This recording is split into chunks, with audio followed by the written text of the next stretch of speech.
रियाज से नहीं बल्कि खून से हो रहा है। एक रिपोर्ट दिखाते हैं आपको। पीओके में चुनाव या खूनी खेल। फोर्सेस की फायरिंग से जो है ना इस वक्त बेशुमार नौजवान वोटिंग के दिन क्यों बही खून की धारा। फोर्सेस ने स्टेट फायर चुनाव में रेंजर्स ने क्यों चलाई गोलियां। बैलेट बॉक्स को क्यों जलाया गया। पीओके में वोटिंग नहीं विरोध हो रहा। जेएएसी ने चुनाव का बहिष्कार क्यों किया। क्या पहले से तय था चुनाव का नतीजा। फोर्सेस की फायरिंग से जो है ना इस वक्त बेशुमार नौजवान पीओके में लोकतंत्र या सिर्फ दिखावा। फोर्सेस ने स्टेट फायर पीओके चुनाव पाकिस्तान की अग्नि परीक्षा। दिन भर में बैलेट बॉक्स किसने फूंका। चुनाव में क्यों हुई धांधली। लोकतंत्र की सबसे बड़ी ताकत होती है जनता का वोट, लेकिन अगर वोट डालने निकला नागरिक अपनी जान बचाने लगे तो सवाल सिर्फ चुनाव पर नहीं पूरे सिस्टम पर उठते हैं। पाकिस्तान के कब्जे वाले कश्मीर यानी पीओके में कुछ ऐसा ही देखने को मिला। विधानसभा चुनाव के पहले चरण की वोटिंग के साथ ही कई इलाकों से हिंसा, फायरिंग, आगजनी और धांधली के आरोप सामने आने लगे। जिस चुनाव को पाकिस्तान लोकतंत्र का उत्सव बता रहा था, वही चुनाव खून खराबे और विवादों की वजह से सुर्खियों में आ गया।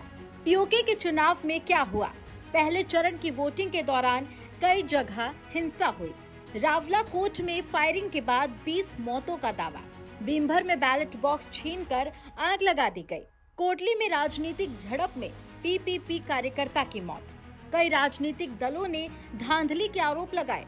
मतगणना में हस्तक्षेप के आरोप भी सामने आए। जेएसी ने चुनाव का बहिष्कार करने की अपील की। करीब 38 लाख मतदाता इस चुनाव में शामिल हैं।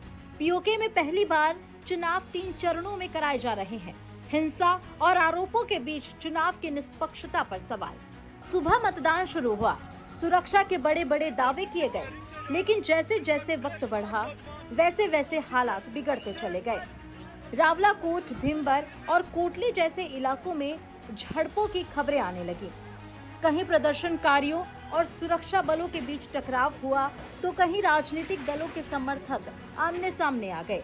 पाकिस्तान जिस चुनाव को शांतिपूर्ण बताने की कोशिश कर रहा था, उसी चुनाव की तस्वीरें दुनिया के सामने एक अलग कहानी बयां करती दिखी। रावलाकोट इस चुनाव का सबसे संवेदनशील इलाका बन गया। प्रदर्शन कर रही भीड़ और सुरक्षा बलों के बीच हालात अचानक बिगड़ गए।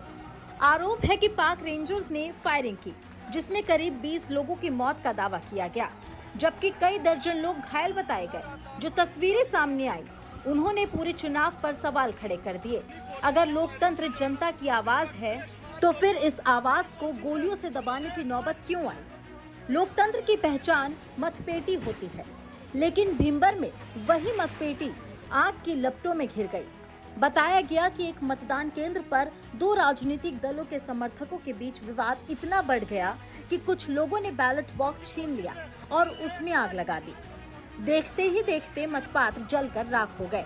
चुनाव आयोग ने जांच की बात कही है और दोबारा मतदान पर फैसला रिपोर्ट आने के बाद लेने की बात कही है। लेकिन सवाल ये है, अगर बैलेट बॉक्स ही सुरक्षित नहीं रहा तो फिर चुनाव की विश्वसनीयता कैसे बची रहेगी। कोटली जहां चुनाव मुकाबला हिंसक संघर्ष में बदल गया। पाकिस्तान पीपल्स पार्टी ने आरोप लगाया कि उसके कार्यकर्ता मुख्तार यूनुस की झड़प के दौरान मौत हो गई। पार्टी ने इसके लिए अपने राजनीतिक विरोधियों को जिम्मेदार ठहराया और चुनाव आयोग में शिकायत दर्ज कराई।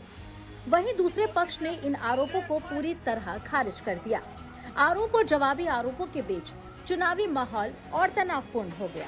पीओके चुनाव में ऐसा क्यों हुआ। जेएएसी ने चुनाव के बहिष्कार की अपील की थी। महंगाई और बिजली संकट को लेकर जनता में नाराजगी थी। पाकिस्तान सरकार के खिलाफ लंबे समय से प्रदर्शन चल रहे थे। कई दलों ने चुनाव में धांधली की आशंका जताई थी। वोटिंग के दौरान राजनीतिक कार्यकर्ता आपस में भिड़ गए।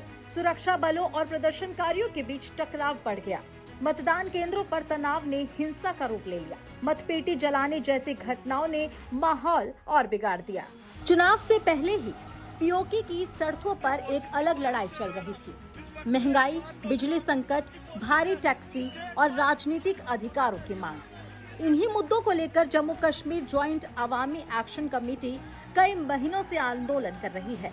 संगठन ने चुनाव के बहिष्कार की अपील करते हुए कहा कि जब जनता की मूल समस्याएं अनसुनी हैं, तब चुनाव सिर्फ एक औपचारिक प्रक्रिया बनकर रह जाएंगे। पीओके के चुनाव इस बार कई मायनों में अलग हैं। पहली बार विधानसभा चुनाव एक दिन में नहीं बल्कि 3 चरणों में कराए जा रहे हैं। पहला चरण 27 जुलाई को हुआ, जबकि बाकी चरण 3 और 10 अगस्त को होंगे। पाकिस्तान का कहना है कि यह फैसला सुरक्षा व्यवस्था को मजबूत करने के लिए लिया गया है, लेकिन विपक्ष और कई स्थानीय संगठन इसे बढ़ते विरोध और अस्थिर माहौल से जोड़ रहे हैं। पीओके भारत के लिए सिर्फ एक भूभाग नहीं बल्कि जम्मू कश्मीर का अभिन्न हिस्सा है।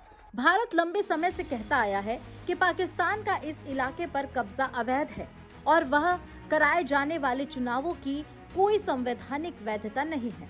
भारत का मानना है कि चुनाव कराकर पाकिस्तान क्षेत्र की वास्तविक स्थिति नहीं बदल सकता।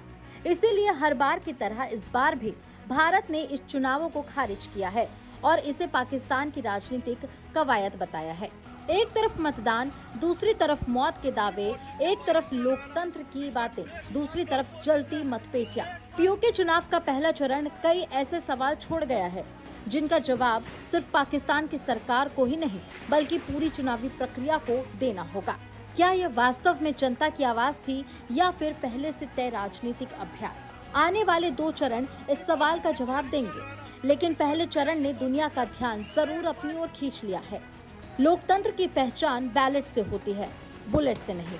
जब चुनाव के दिन गोलियों की आवाज वोटों से ज्यादा सुनाई दे, जब मतपेटियां जलने लगे और जब जनता का भरोसा सड़कों पर विरोध बनकर उतर आए, तब सिर्फ चुनाव नहीं पूरी व्यवस्था कटघरे में खड़ी हो जाती है।